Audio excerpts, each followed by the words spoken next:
Good morning. Many thanks to Johan and Jerome and for the Presbymania group. I'm very glad to present you a new approach of Presbylasik, ISOVISION Technology.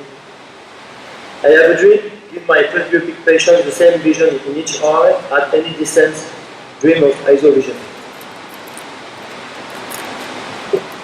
Don't forget visual acuity and it's linked with PSF and minimal angular resolution. The first thing is eye is not a stigmatic system, and then the image through the optical system of a point is not a point, it's a little surface, it's called PSF, point screen diffraction. Then for me PSF is the main point to evaluate an optical system, never mind for Presbylasik or contact lens or why not IOL. So, because there is a convolution equation, if you cross PSF crossed by an octotype, you give a retinal image, it gives the image quality. The more PSF is round and small, the more sharp the image will be, and the more PSF will large and irregular, the more blurred the image will be and bad image quality. Then if you consider a myopic eye with no spherical aberration, for distant vision, of course, the PSF is very small and then the image is short. For distant vision, the image is short. For near vision, it's a very important thing. When the patient read for near, of course, the focusing is not on the retina, but behind the retina, then the PSF increase on the retinal focus. Then you get a large PSF and then a blurred image. That's the base. What about the PSF? PSF is due to diffraction with a Rayleigh law, due to the always lower and higher order aberration. And PSF is the sum of these. Then we can say PSF is the sum of diffraction and each Zernico coefficient or Zernico polynomial. If you consider a perfect Presbylasik, you don't have to create a stigmatism or comma or before. You don't have need to modify sphere, the first defocus, and second defocus spherical aberration. And of course, you can erase the diffraction. Then PSF is the sum of only diffraction and C4 square and C12 spherical aberration. If you can go with C2 and C4 and C12 0, you can the minimal PSF you can obtain is the diffraction. How to control?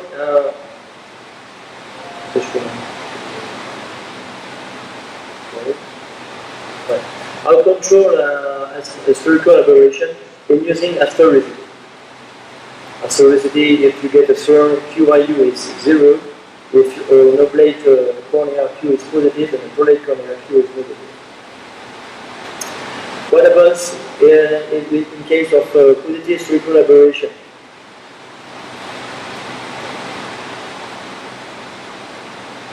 PSF increase from the center to the peripheral, and then you get a blurred image.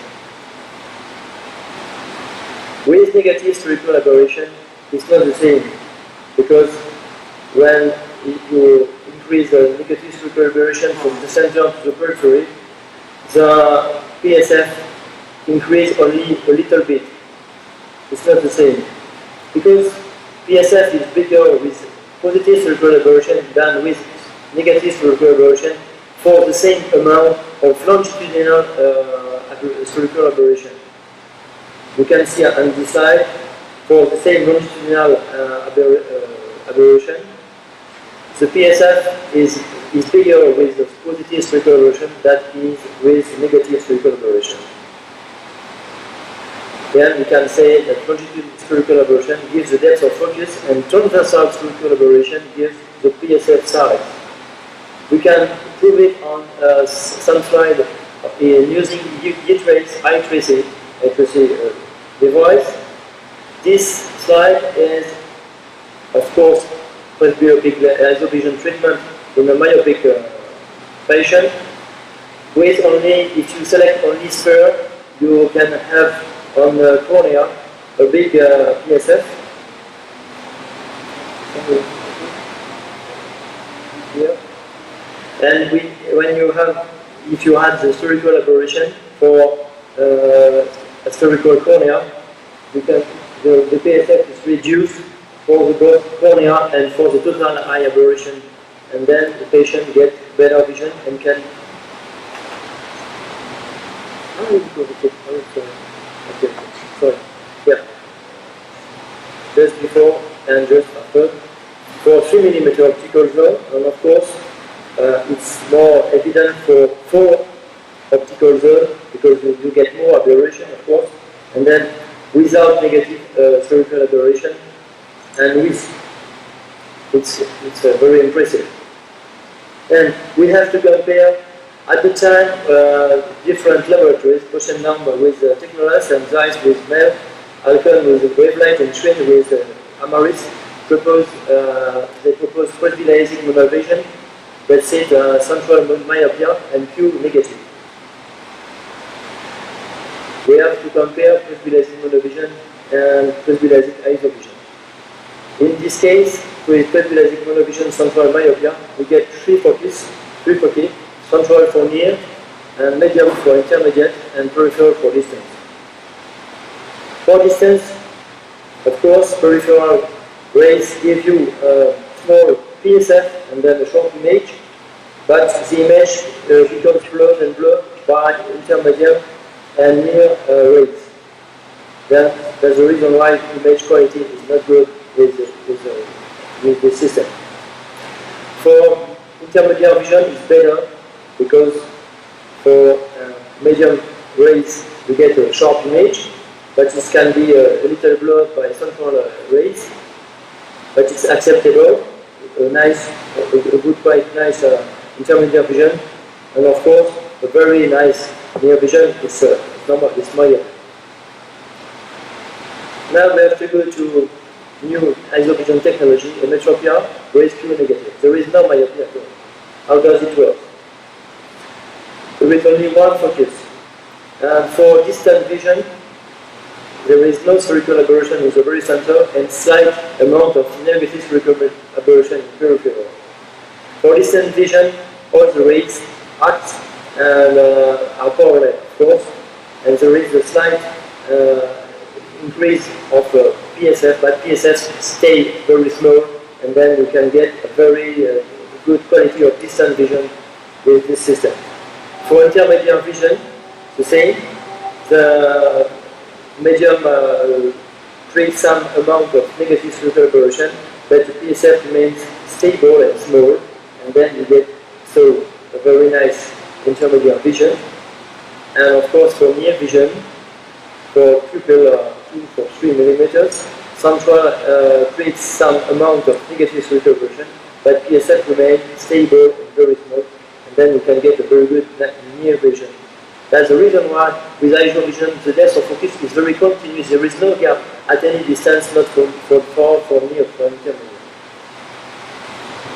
How can we do it? We chose we work with the Wavelight algorithm. And in this system, I insist that there is no myopia, no monovision, and you respect at any time the binocularity at any distance. And ISOVISION gives the same central and spheric profile in any case. If you speak about myopic or an epiropic, the central power will be the same in each case.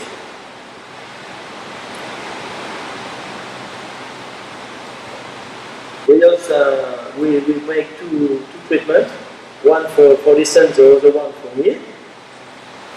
Then, as Jérôme speak before, we treat myopic and epiropic and astigmatism, and then we had a perfect addition, a control FK treatment to be sure you will get a real efficient astrologicity on the final corner of your patient, not the astrologicity you program in the machine, no, but we have to get the right level of astrologicity.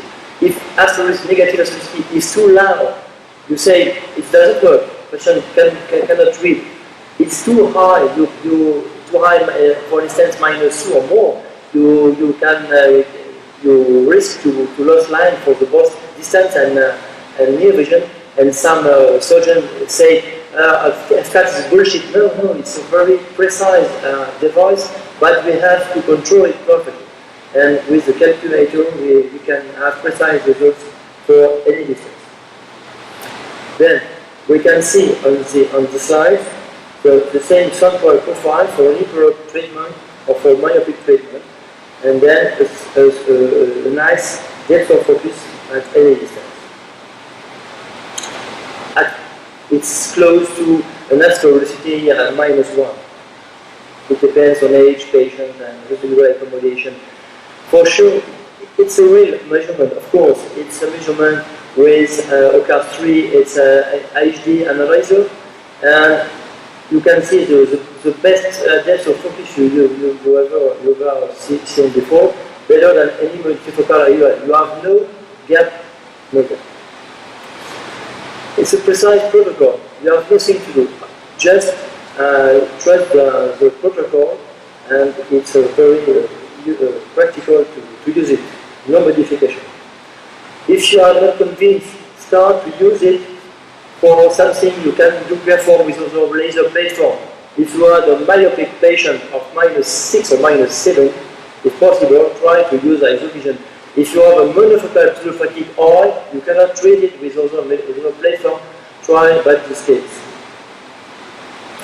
Actually, you have a lot of customers, and we have, for 5 years, we have treated more than 5,000 eyes, and I hope some new customers of South Africa too. The results are very good, as Jérôme Beauvais has shown you before. We can treat a myopic patient, a myopic patient, a metropic patient, and pseudophakic. You can use also ISOVISION in PRK. It's possible to treat PRK. And corrected distance visual acuity is more than 80%, more than 710 or more, and for near it's pretty good, right? 95% P3 or more. That's been a legal 2 or more. And one thing that is very important, as Jérôme Beauvais said to you, is are you satisfied or not for the surgery? And I asked something a little bit different, but I asked, give me a notation on 10. Are you satisfied or not satisfied? From 0 to 10. And the mean satisfaction is 8.8. It's very good.